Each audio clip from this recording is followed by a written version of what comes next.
Was it the most boring Super Bowl ever, Steven? No, I enjoyed it. It wasn't the most boring ever, but it was not a great game. It's pretty boring. It was pretty boring. What the most riveting part of it was all of the dysfunction over the halftime show. And like, again, I say riveting, not like the halftime show was good. I didn't watch it. I saw some snippets afterward. But I mean the dysfunction surrounding it, okay? Because the left is like completely gaslighting as usual, as they do. Talking about how Bad Bunny was, it was the best halftime show ever. I'm like, you don't even know what he's saying? You don't even know what the words were. I don't know how you could, it was so patriotic. It made me feel so proud of my country. You don't even know what he was singing. But okay, sure, yes, it was the greatest success ever. And Turning Point's alternative halftime show was so bad. Oh, no one watched it, actually. It was a massive success for our movement. Very proud of my friends over at Turning Point. I'm sure you saw the headlines. They were like, because guess what, guys? I saw personally with my own eyeballs over 5 million people just watching it at one point on YouTube alone. And I think it like broke the system for a little bit because it took a while to actually catch up, the number to catch up, to reflect. But it was there and it got 10 million concurrent views across social platforms. By the way, that's not even counting the broadcast channels, which will get numbers back from them eventually.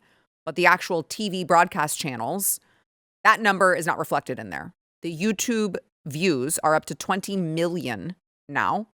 So obviously instant success. Like I would love to have a video that I post less than 24 hours later be like 20 million views. Like that is a huge success.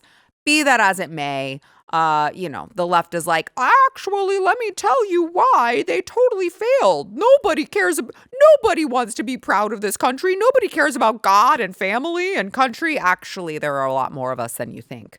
Now, we also had we had Kid Rock, of course, who was like the headliner of the show. And it was actually... I was in tears watching him.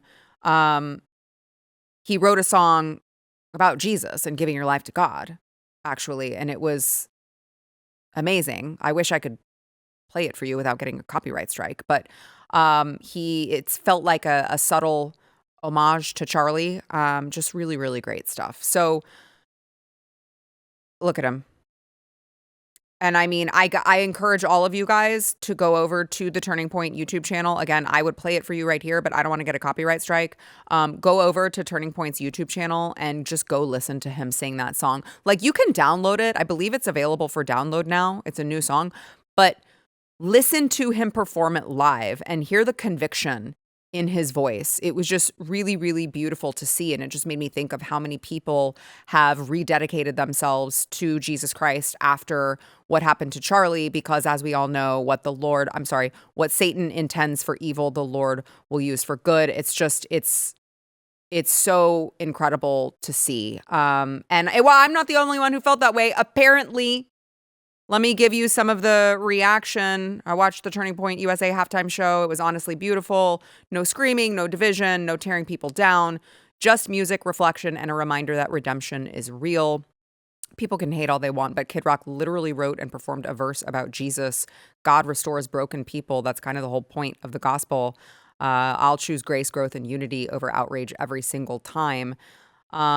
So let me give you some reaction to just saying, yeah, here. Like she just said, like, hey, this was really beautiful. It was beautiful music. Yay, redemption. And like, the whole point of the show is to be divisive. God, you people are stupid as Like, there's some anger issues going on. Okay? Major rage issues. They are filled with rage, as our good friend Hari would say. It's really insane how angry, how vicious these people are. They're rabid. Of course it wasn't meant to be divisive. Of course it wasn't meant to be divisive. Of course it was to give an alternative to the people who are tired of the division.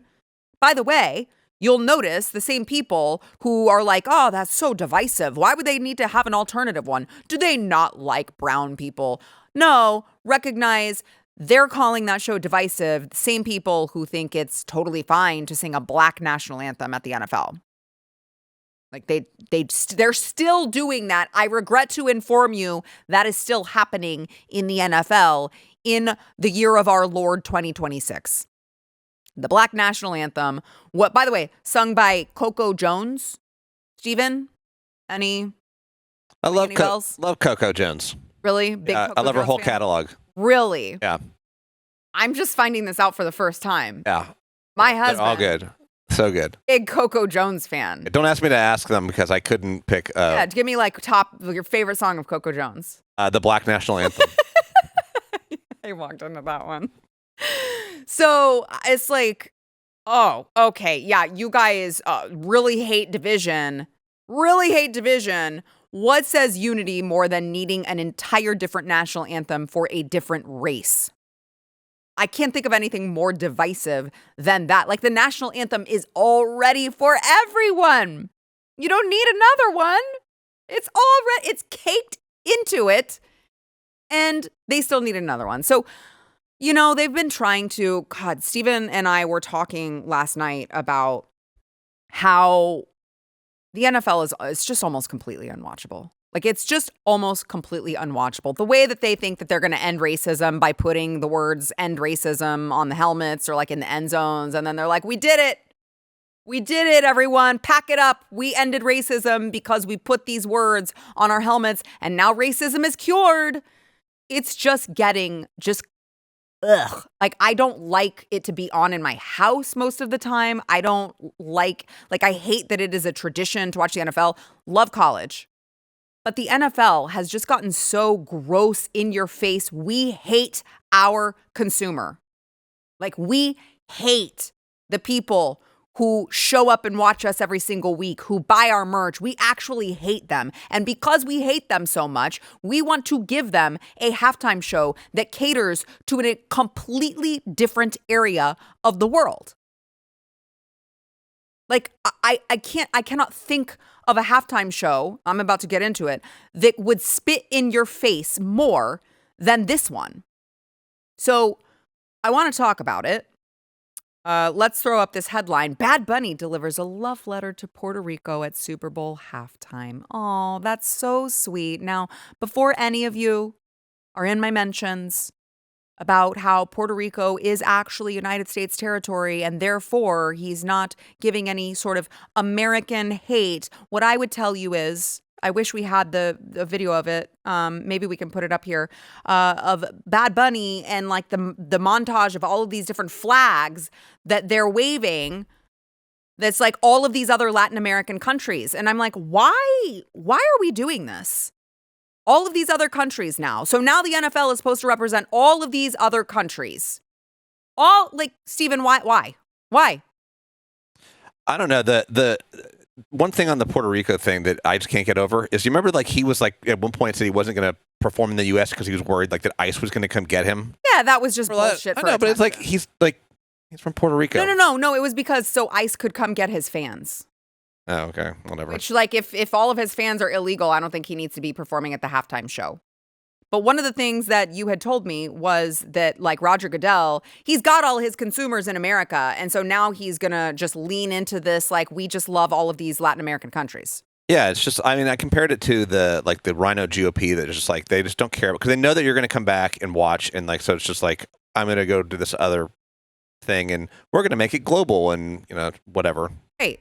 Which is just a slap in the face to all of the Americans who have, like, this is their tradition. And now they don't appreciate you at all. I just like for you to know. Now, in this love letter to Puerto Rico, Bad Bunny,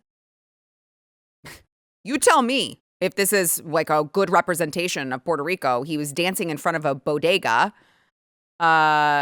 which highlighted how, like, they need SNAP and EBT. SNAP and EBT is accepted there. Okay. Great, we know. Also, he had this moment where they were dancing on the power lines. Like, maybe that's why they're going out. Because we had our friend Gary who came on here and talked about how bad the electrical power grid is in Puerto Rico. It's actually a terrible issue in Puerto Rico. And I agree with him that should not be happening in United States territory. But I think we solved the problem.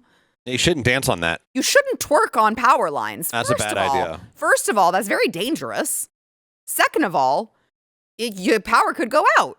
I think we just solved it. But like, maybe actually we should do it. Maybe that'll solve a lot of these problems. But I don't like, great. You're dancing on your shitty power grid. Like, I don't understand how this is at all a good representation of Puerto Rico. You got your shitty bodega and you got your shitty power grids and you're like, yay, Puerto Rico. Now, they also had a moment where Bad Bunny gave a boy a Grammy. And okay, so now this was really funny. This is how retarded the libs are. Well, my friend Alex Stein coined it libtarded. This is how libtarded they are.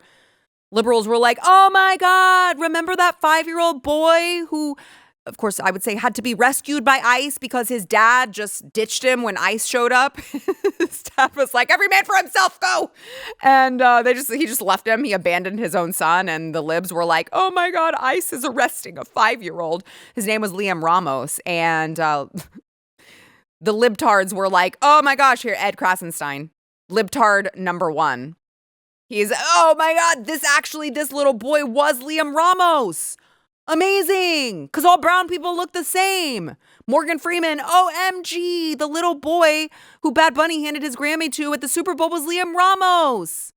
They're both brown they're both brown boys. They all look the same. Kathy Griffin, did he just give his Grammy to little Liam Ramos, who was taken up by ICE, or am I making that up? No, you're making that up, you retard. You are making that up. Actually, it was just a kid. His name is Lincoln Fox, actually. He's just a child actor, and he was meant to represent Bad Bunny as a young boy. But like, Sarah, they're all, it's just brown people to them. So. That's what I'm saying. There's like, oh, look, brown little boy must be Liam Ramos. Am I the only one who recognizes the inherent racism in that mistake? Like, they all look alike. How are we supposed to be able to tell the difference? It's a 5-year-old. He looked little. It must be Liam Ramos. Like, what?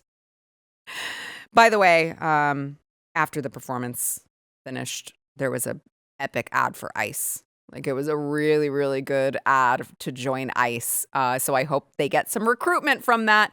Now, I want to read you President Trump's review on the Super Bowl halftime show. He said, the Super Bowl halftime show is absolutely terrible. One of the worst ever. It makes no sense, is an affront to the greatness of America, and doesn't represent our standards of success, creativity, or excellence.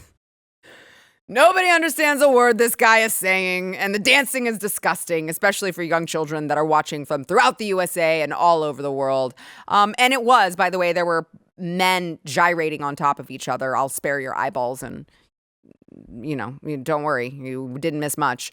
But he talks about how it will get great reviews from the fake news media. It did, because they haven't got a clue what's going on in the real world. And by the way, the NFL should immediately replace its ridiculous kickoff rule. Make America Great Again, President Donald J. Trump. Now, this is actually a passion of DJT. Most people may not be aware of. Like, he posts about the NFL kickoff rule all the time. And I would like, Steven, if you could just explain what this new kickoff rule is. And perhaps, I don't know if you know why Donald Trump hates it so much. I certainly don't know why Trump hates it so much. I mean, he does hate it. Like, it is a passion of his. He absolutely hates it. I mean, they took it from the USFL, and I don't know how in-depth you want me to get on this, but I don't want you to get in-depth. That's where they took it from, because remember how they used to do it in traditional kickoff, but then they were just kicking out of the end zone, so there were no kickoffs because they are concerned about player safety. Oh, gosh. So this one, they kick it off. They can't run up and hit each other as hard. So they start like on the 30. They can't run until the ball passes them. But it's allowed for more people to actually like return kickoffs. It is a dumb rule how they do it. It's just, why not just do a regular kickoff, but just either one, like you're paying them a lot of money, so just deal with it, or right. Has some of the crazy rules on it. So he's not wrong. He's not wrong. Honestly, he is a man of principle, and he's like, listen, this doesn't make sense. Just let him play. All right. we already have to deal with the giant helmet issue. It's like the helmet on top of the helmet where they look like Toadstool from Mario Kart. It's like a short bus type, It looks so ridiculous. Trump, we need his help on that one too. Let's get on that one. That one's worse than They look ridiculous. Please give us some posts about this ridiculous. And I get it. They don't want to get CTE. Like I get it. You don't want brain damage, but like, is there a helmet that we can get you that you can protect yourself from brain damage and not look stupid? That would be, I don't know. I would like that. Anyway, I feel like we could end this Super Bowl discussion with a video. Let me play you a clip from, he's got to be like one of the greatest of all time, Representative Tim Burchett, who has been on the show before. I mean, he's just delightful. He's like one of the most charming individuals I have ever come across. And he was asked by TMZ about Bad Bunny. And this man is, I don't know if he realizes how funny he is or if he just has this stream of consciousness that just is funny, but he's just a hoot. Watch.